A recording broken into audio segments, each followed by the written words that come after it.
चलिए दोस्तों, मैं आप लोग के सामने फिर से एक बहुत ही दर्द भरा बेटी विवाह गीत लेकर आई हूँ। आप लोग मेरी वीडियो में लास्ट तक बने रहिए और अच्छा लगे तो एक लाइक शेयर कमेंट करना ना भूलिएगा। तो चलिए मैं आप लोग को सुनाती हूँ। रोई रोई बेटी पूछे सुना मोरे बाबा, रोई रोई बेटी पूछे सुना मोरे बाबा, अरे कोई सन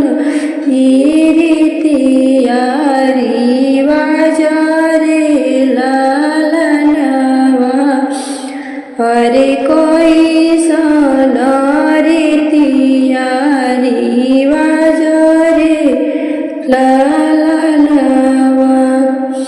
मैया के कुखिया में धोई रे लालनवा, अरे को बहिनी को भाई रे लालनवा, अरे को बहिन एक भाई रे लालनवा, भैया के भाई बाबा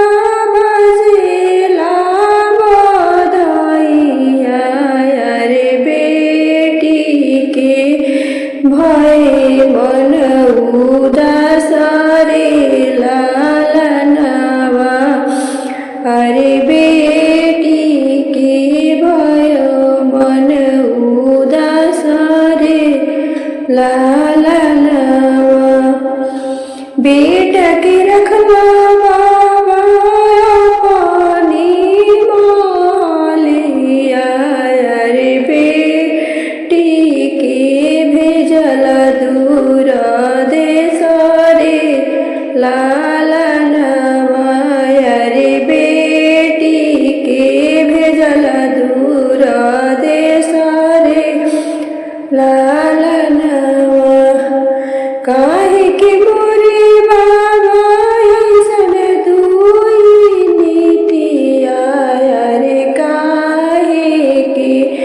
ऐसन भेद भाव रे लालनवा, अरे काहे के ऐसन भेद भाव रे लालनवा, नाही हो मेरी नाही हो मोरी बेटी कोनो दुई नीतिया, अरे नाही कोनो भेद भाव रे लालनवा, अरे नाही कोनो भेद भाव रे लालनवा, तोहर जन्मा बेटी बजेला बधाइया, अरे खुश